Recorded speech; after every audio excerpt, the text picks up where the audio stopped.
My friend told me that he likes me and I don't know what to think of it. What do I make of this? I have been friends with this guy for almost a year and we used to hang out at his house and drink beers and talk about random things.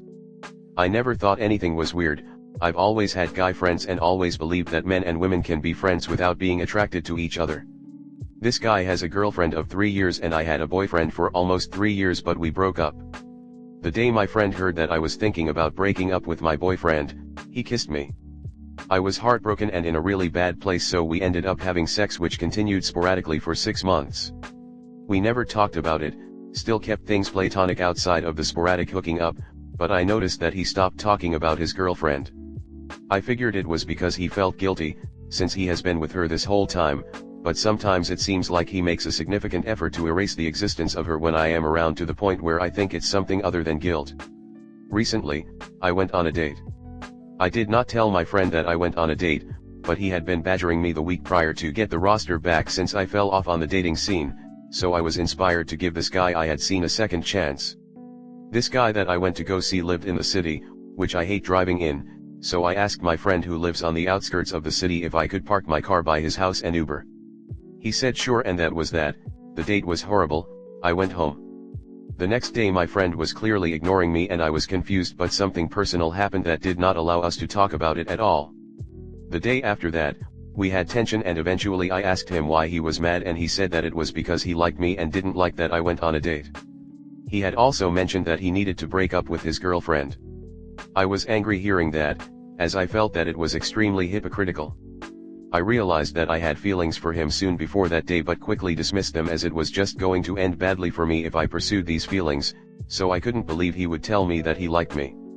The problem that I am having is that ever since that day I have felt so much anger towards him. I am constantly disappointed by conversations that we have, I feel disconnected when we hang out, and I don't feel the same desire to see him as I did before. He has not broken up with his girlfriend, and I never believed that he was going to. He will go between seeming interested in me and not replying to me for days. One day when we hung out I said what happened to us, when we were unable to hold a conversation, and he replied, "You're getting over me." However, when I brought this up days later to ask what he meant by that, he never really answered the question. I am having trouble making sense of his actions and words. I cannot get a grasp on what he is thinking, and I do not feel comfortable asking him directly. I do not want to be with this person. I do not think that after everything we have been doing we will have a very successful or happy relationship if we could ever even get to that point. I wish that things could go back to the way they were before, but I know that they cannot. I can't figure out if he likes me and is trying to feel things out to see if he should break up with his girlfriend, or if he thinks that these are things that he thinks I want to hear so that we can continue to go behind her back. I am sad that I am losing a friend no matter what happens. I know that I am just as much responsible for it and that it is my fault that I am in this situation. I do not plan on continuing to have contact with him, but I am hoping that getting others' interpretation of the situation will help me stop spiraling from thinking about everything. I think I already know that I was just a convenient lay for him, and that he does not care about me, and it breaks my heart that I was dumb enough to believe that we were genuinely friends. Comment. So he wants to be with you but he's keeping his girlfriend on the hook as a backup? Sounds like he has a bad case of greener grass syndrome. Just be glad he revealed his true colors before you got more entangled with him. You shouldn't sleep with a guy who's in a relationship. Next story 2. My boyfriend wants to break up because of my family. What should I do to mend our relationship? I grew up in a pretty shitty household. The generational trauma is deeply rooted in my family and siblings included. I am lucky enough to have gone through counseling and have supportive friends to break out of my generational trauma. It's still a WIP. However, I do have my fair share of conflicts with my parents and siblings due to differing opinions and their big ass egos. I have shared my troubles openly with my partner since the very beginning. He was very sweet with all of it at the start. Perhaps he did not know any better. We have been dating for 1.5 years. He has met my family a few times for meals but never interacted with them much. It was brought up recently that it bothered him in regards to my family background and how it may affect our future together. He is worried that my parents would demand money from him if we got married, and he does not want his future kids to be around my siblings. I tried to communicate and propose boundaries but he does not seem to be receptive. He told me he does not see a future with me and wanted a few months to think through whether he wanted to stay together. It does not help that his parents do not like me because of my family background as well. I love him dearly and have always tried my best in the relationship. He recognizes it too, but he is unable to look past my family background easily. It is understandably so, but I would still like to work things out with him. Any advice on how I could go about doing so? Comment. We aren't often gifted with a crystal ball to see what the future may bring, but I think in his case he has clearly divined what the future will look like. And he doesn't like what he sees.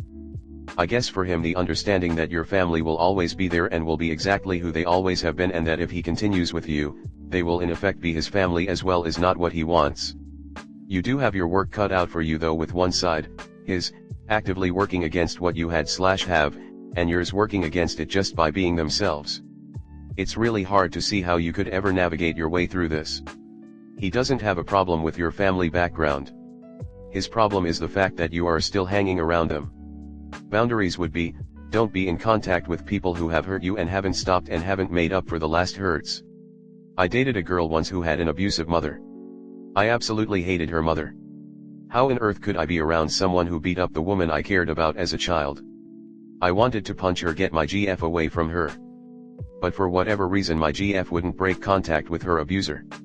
We eventually broke up, and now that I am married and a father, I'm so glad I didn't stay with that woman. I wouldn't want my kids around that mother-in-law.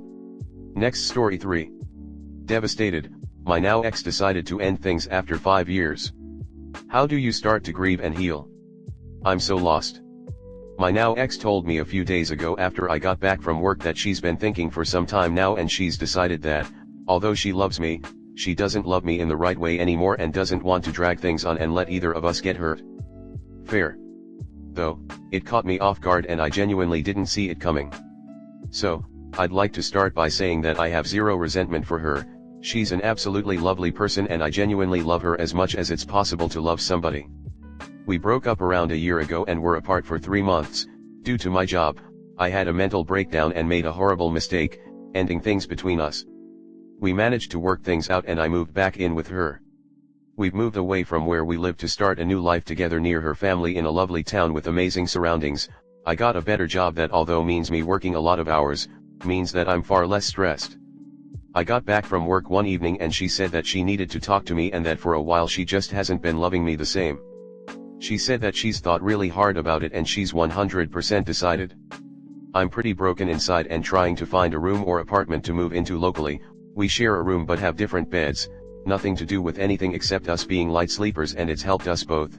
So, we've decided to be friends and share the room until I find a place. I have no hard feelings towards her, I'm just in so much pain, and although it's cliche, I honestly don't understand how I'll ever wake up and not wonder how she's doing or think about the little things that we had, the corny but cute little things that all couples have that you build over the years. I'm hurting and just need to know that things will be okay. I have nobody around here, so my life is very much just gonna be work and trying to work out if I can build my own future. I feel lost. I'm sure I'm far from the first, but my feelings are mine. I'm human and I need some reassurance because right now I'm just hurting so much. How do you even go about starting to heal? Comment. I'm truly sorry for your heartbreak. Healing after a breakup, especially a long-term relationship, is a journey. It is okay to grieve and mourn the end of the relationship. Surround yourself with a support system, whether it's friends, family, or therapy. Engage in activities that bring you joy and self-discovery. Avoid suppressing feelings, instead, allow yourself to process and reflect. Time will lessen the pain, and new experiences and memories will fill the void. Healing isn't linear, but with each day, the pain fades a bit more. Your feelings are valid, and you will find happiness and peace again. Perhaps the stages of grief will help, as it feels just like a death. It is an old saying that is true, it takes a lot of time, typically 1 month or more for every year together. Force yourself to get up, get dressed and do things. Little by little you will think about her less and start living more in your new normal. You are not only losing your relationship but your way of life. What you do day to day needs to change. Be kind to yourself. Stage 1, Denial. Grief is an overwhelming emotion. It's not unusual to respond to the strong and often sudden feelings by pretending the loss or change isn't happening. Denying it gives you time to more gradually absorb the news and begin to process it. This is a common defense mechanism and helps numb you to the intensity of the situation. As you move out of the denial stage, however, the emotions you've been hiding will begin to rise. You'll be confronted with a lot of sorrow you've denied. That is also part of the journey of grief, but it can be difficult. Examples of the denial stage. Breakup or divorce, they're just upset. This will be over tomorrow. Job loss, they were mistaken. They'll call tomorrow to say they need me. Death of a loved one, she's not gone. She'll come around the corner any second. Terminal illness diagnosis, this isn't happening to me. The results are wrong. Was this helpful? Stage 2, anger. Where denial may be considered a coping mechanism, anger is a masking effect. Anger is hiding many of the emotions and pain that you carry. This anger may be redirected at other people, such as the person who died, your ex, or your old boss. You may even aim your anger at inanimate objects. While your rational brain knows the object of your anger isn't to blame, your feelings in that moment are too intense to act according to that. Anger may mask itself in feelings like bitterness or resentment. It may not be clear-cut fury or rage. Not everyone will experience this stage of grief. Others may linger here. As the anger subsides, however, you may begin to think more rationally about what's happening and feel the emotions you've been pushing aside. Examples of the anger stage. Breakup or divorce, I hate him. He'll regret leaving me. Job loss, they're terrible bosses. I hope they fail. Death of a loved one, if she cared for herself more, this wouldn't have happened. Terminal illness diagnosis, where is God in this? How dare God let this happen? Was this helpful? Stage 3, bargaining. During grief, you may feel vulnerable and helpless. In those moments of intense emotions, it's not uncommon to look for ways to regain control or to want to feel like you can affect the outcome of an event. In the bargaining stage of grief, you may find yourself creating a lot of what if and if only statements. It's also not uncommon for religious individuals to try to make a deal or promise to God or a higher power in return for healing or relief from the grief and pain. Bargaining is a line of defense against the emotions of grief. It helps you postpone the sadness, confusion, or hurt. Examples of the bargaining stage. Breakup or divorce, if only I had spent more time with her, she would have stayed. Job loss, if only I worked more weekends, they would have seen how valuable I am. Death of a loved one, if only I had called her that night, she wouldn't be gone. Terminal illness diagnosis, if only we had gone to the doctor sooner, we could have stopped this. Was this helpful?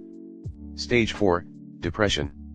Whereas anger and bargaining can feel very active, depression may feel like a quiet stage of grief. In the early stages of loss, you may be running from the emotions, trying to stay a step ahead of them. By this point, however, you may be able to embrace and work through them in a more healthful manner. You may also choose to isolate yourself from others in order to fully cope with the loss. That doesn't mean, however, that depression is easy or well defined. Like the other stages of grief, depression can be difficult and messy. It can feel overwhelming. You may feel foggy, heavy, and confused. Depression may feel like the inevitable landing point of any loss. However, if you feel stuck here or can't seem to move past the stage of grief, you can talk with a mental health expert. A therapist can help you work through this period of coping. Examples of the depression stage. Breakup or divorce, why go on at all? Job loss, I don't know how to go forward from here. Death of a loved one, what am I without her? Terminal illness diagnosis, my whole life comes to this terrible end. Was this helpful? Stage 5, acceptance. Acceptance is not necessarily a happy or uplifting stage of grief. It doesn't mean you've moved past the grief or loss. It does, however, mean that you've accepted it and have come to understand what it means in your life now. You may feel very different in this stage. That's entirely expected. You've had a major change in your life, and that upends the way you feel about many things. Look to acceptance as a way to see that there may be more good days than bad. There may still be bad, and that's okay. Examples of the acceptance stage. Breakup or divorce, ultimately, this was a healthy choice for me. Job loss, I'll be able to find a way forward from here and can start a new path. Death of a loved one, I am so fortunate to have had so many wonderful years with him, and he will always be in my memories. Terminal illness diagnosis, I have the opportunity to tie things up and make sure I get to do what I want in these final weeks and months. I hope this helpful in some small way.